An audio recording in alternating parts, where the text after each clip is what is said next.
Assalamualaikum warahmatullahi wabarakatuh.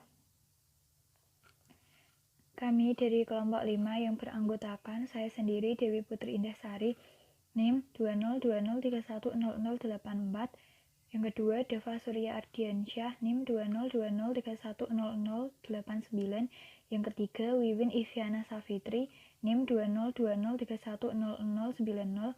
Dan yang terakhir Putri Emilia Wati, NIM 20203100092. Di sini kami akan mempresentasikan materi yaitu harta dan kepemilikan dalam Islam. Ada dua hal yang kita pelajari pada tema kali ini. Yang pertama, konsep harta dalam perspektif Islam, dan yang kedua, konsep kepemilikan harta dalam Islam. Yang pertama, pengertian harta. Harta dalam bahasa Arab disebut al-mal atau jamaknya al-amwal. Harta menurut kamus Al-Muhit tulisan Al-Faidus Abadi adalah ma malakatahu min kulli syai' atau segala sesuatu yang engkau punyai. Sedangkan harta menurut istilah syariah adalah setiap apa yang dapat dimanfaatkan menurut cara-cara yang dibenarkan syariah, seperti jual beli, sewa menyewa, pinjam meminjam, pemanfaatan dalam bentuk konsumsi, dan hibah. Pembagian harta. Menurut para fuqaha, harta terdiri dari beberapa bagian. Tiap-tiap bagian memiliki ciri khusus dan hukumnya tersendiri. Pembagian harta tersebut diantaranya adalah sebagai berikut. Yang pertama yakni mal mutakawim. Mal mutakawim artinya sesuatu yang boleh diambil manfaatnya menurut syarak. Contoh dari mal mutakawim adalah kerbau. Kerbau jika dimakan oleh umat Islam dengan cara disembelih yang benar sesuai syariat, maka kerbau tersebut halal. Dan yang kedua yaitu ghair mutakawim, adalah sesuatu yang tidak boleh diambil manfaatnya menurut syarak. Contohnya babi. Babi termasuk harta ghair mutakawim. Mal misli dan mal kilmi. Mal misli yaitu benda-benda yang ada persamaan dalam kesatuan-kesatuannya, dalam arti dapat berdiri sebagiannya di tempat yang lain tanpa ada perbedaan yang perlu dinilai. Sedangkan mal kimi yaitu benda-benda yang kurang dalam kesatuan-kesatuannya karena tidak dapat berdiri sebagian di tempat sebagian yang lainnya tanpa ada perbedaan. Dan yang ketiga, harta istihlak dan harta istimal.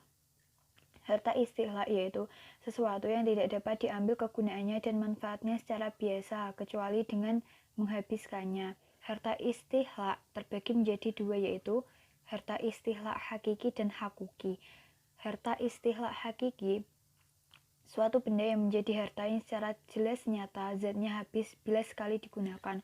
Contohnya adalah korek api. Bila dibakar maka habislah harta yang berupa kayu itu.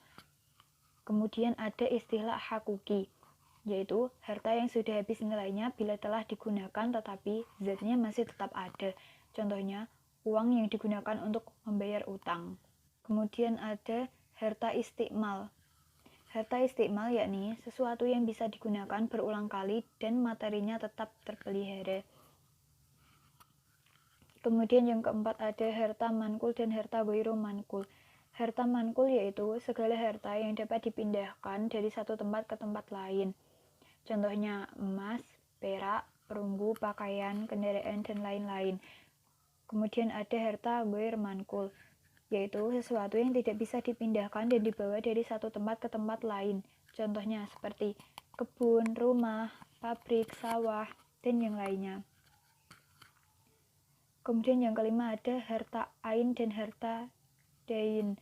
Harta ain yaitu harta yang berbentuk benda seperti rumah, pakaian, beras, kendaraan, mobil, dan yang lainnya. Sedangkan harta dain yaitu sesuatu yang berada dalam tanggung jawab seperti uang yang berada dalam tanggung jawab seseorang.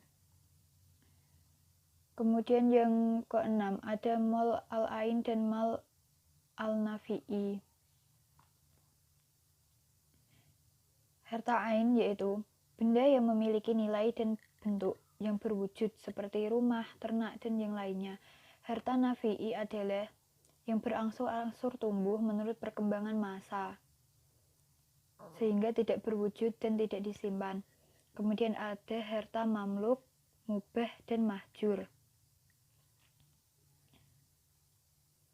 Harta mamluk ialah sesuatu yang masuk di bawah milik perseorangan maupun milik badan hukum seperti pemerintah dan yayasan.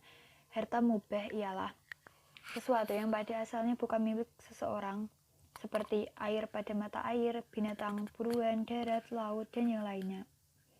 Harta mahjur ialah sesuatu yang tidak dibolehkan dimiliki sendiri dan memberikan kepada orang lain menurut syariat, seperti barang yang diwakafkan, contohnya jalan raya, masjid, kuburan, dan yang lainnya. Kemudian yang ketujuh ada harta yang dapat dibagi dan tidak dapat dibagi. Harta yang dapat dibagi bisa disebut mal qabil li al-qismah, yaitu harta yang tidak menimbulkan suatu kerugian atau kerusakan apabila harta itu dibagi, seperti beras, tepung. Kemudian harta yang tidak dapat dibagi atau mal ghair qabil li al-qismah, yaitu harta yang menimbulkan suatu kerugian atau kerusakan apabila harta tersebut dibagi-bagi, seperti gelas, kursi, meja, mesin, dan yang lainnya. Kemudian ada harta pokok dan harta hasil. Harta pokok ialah harta yang mungkin darinya terjadi harta yang lain. Harta pokok disebut juga modal, misalnya uang emas dan yang lainnya.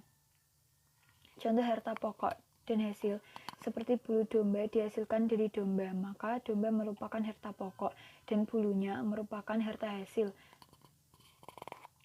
Kemudian ada harta khas dan am. Harta khas ialah harta pribadi yang tidak bersekutu dengan yang lain, tidak boleh diambil manfaatnya tanpa disetujui pemiliknya. Kemudian ada harta am, ialah harta yang dimiliki oleh umum atau bersama yang boleh diambil manfaatnya. Sekian presentasi dari saya, materi berikutnya akan disampaikan oleh rekan saya. Assalamualaikum warahmatullahi wabarakatuh. Perkenalkan, nama saya Dava Jori Ardiansah, NIM 2020-310089. Saya akan menyampaikan tentang fungsi harta dalam syariat Islam. Yang pertama yakni berfungsi dalam penyempurnaan pelaksanaan ibadah. Maksudnya yakni harta yang digunakan untuk menyempurnakan ibadah yang kita lakukan. Contohnya adalah bersedekah.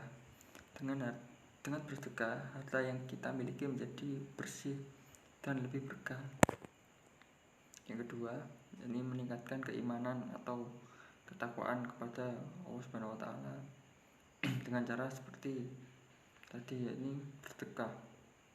Tiga, melanjutkan kehidupan dari satu periode kepada periode berikutnya. Dengan maksud harta yang digunakan dapat menunjang kehidupan kita ke depannya. Yang keempat, menyeimbangkan antara kehidupan dunia dan akhirat. Kedudukan harta dalam Al-Quran. Yang pertama yakni harta sebagai fitrah. Yang kedua, harta sebagai perhiasan hidup. Yang ketiga, harta untuk memenuhi kebutuhan dan mencapai kesenangan. Dalam sebuah hadis dinyatakan bahwa penghamba harta adalah orang yang terkutuk. Jadi di dunia kita tidak hanya mengejar harta, tapi kita harus memikirkan kebutuhan kita di akhirat juga. Sekian dari saya, akan dilanjutkan oleh pemateri. Assalamualaikum warahmatullahi wabarakatuh. Perkenalkan, nama saya Wiwin Ikhfiana Safitri, NIM 2020310090. Di sini saya akan mempresentasikan tentang konsep kepemilikan harta dalam Islam. Langsung saja, yang pertama, pengertian konsep kepemilikan dalam Islam. Dalam fikih, muamalah milik didefinisikan sebagai kekhususan terhadap pemilik suatu barang menurut syarak untuk bertindak secara bebas mengambil manfaatnya selama tidak ada penghalang syar'i. Menurut istilah, milik dapat didefinisikan suatu ikhtisos yang menghalangi yang lain. Menurut syariat, yang membenarkan pemilik ikhtisos itu untuk bertindak terhadap barang miliknya sekehendaknya kecuali ada penghalang. Dari beberapa definisi milik, terdapat dua ikhtisos atau keistimewaan yang diberikan oleh syarak kepada pemilik harta. Di antaranya, satu, keistimewaan dalam menghalangi orang lain untuk memanfaatkannya tanpa kehendak atau izin pemiliknya. Dua, keistimewaan dalam bertasyaruf. Macam-macam kepemilikan. Kepemilikan ada tiga. Yang pertama, kepemilikan penuh, yaitu kepemilikan pada benda terkait sekaligus hak memanfaatkan. Yang kedua, hak memiliki saja tanpa hak memanfaatkan, misalnya rumah yang dikontrakkan. Yang ketiga, hak menggunakan saja atau disebut kepemilikan hak guna, yaitu si pengontrak. Landasan hukum memiliki harta. Dalam pembukaan Undang-Undang Dasar 1945 alinea keempat terdapat konsep kesinambungan pembangunan, yaitu kestabilan ekonomi dan keadilan sosial. Sedangkan dalam kerangka ekonomi Pancasila, dasar ketuhanan yang Maha Esa dijabarkan lebih lanjut menjadi asas kemanusiaan yang adil dan beradab.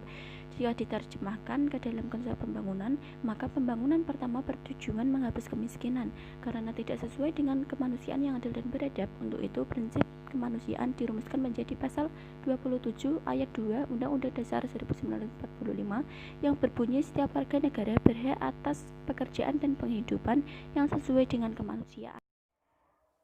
Assalamualaikum warahmatullahi wabarakatuh. Perkenalkan, nama saya Putri Emiliawati, NIM 2020310092. Di sini saya akan menjelaskan mengenai pembagian hak milik, sebab-sebab kepemilikan, dan jenis-jenis kepemilikan. Yang pertama, pembagian hak milik. Pembagian hak milik ada tiga, yaitu yang pertama, hak milik pribadi adalah hukum syara yang berlaku bagi zat ataupun manfaat tertentu yang memungkinkan siapa saja untuk mendapatkannya. Yang kedua, hak milik umum adalah harta yang telah ditetapkan hak miliknya oleh asyari dan menjadikannya harta tersebut sebagai milik bersama. Yang ketiga, yaitu hak milik negara adalah harta hak seluruh umat yang pengelolaannya menjadi wewenang kepala negara. Sebab-sebab kepemilikan. Yang pertama yaitu ikhraj al-mubahat, untuk harta yang mubah atau belum dimiliki oleh seseorang. Yang kedua, halafiyah. Yang ketiga yaitu tawalud min mamluk, adalah segala yang terjadi pada benda yang telah dimiliki menjadi hak bagi yang memiliki benda tersebut. Yang keempat yaitu karena penguasaan terhadap milik negara atas pribadi yang sudah lebih dari 3 tahun. Ada beberapa sebab kepemilikan dalam Islam, yaitu yang pertama bekerja, yang kedua warisan, yang ketiga harta untuk menyambung hidup, yang keempat harta pemberian negara, yang kelima harta yang diperoleh oleh seseorang dengan tanpa mengeluarkan daya dan upaya apapun. Jenis-jenis kepemilikan. Yang pertama yaitu kepemilikan individu, yang kedua kepemilikan umum, yang ketiga kepemilikan negara, yang keempat kepemilikan mutlak, dan yang terakhir kepemilikan relatif. Sekian presentasi dari kelompok kami, kurang lebihnya mohon maaf. Wassalamualaikum warahmatullahi wabarakatuh.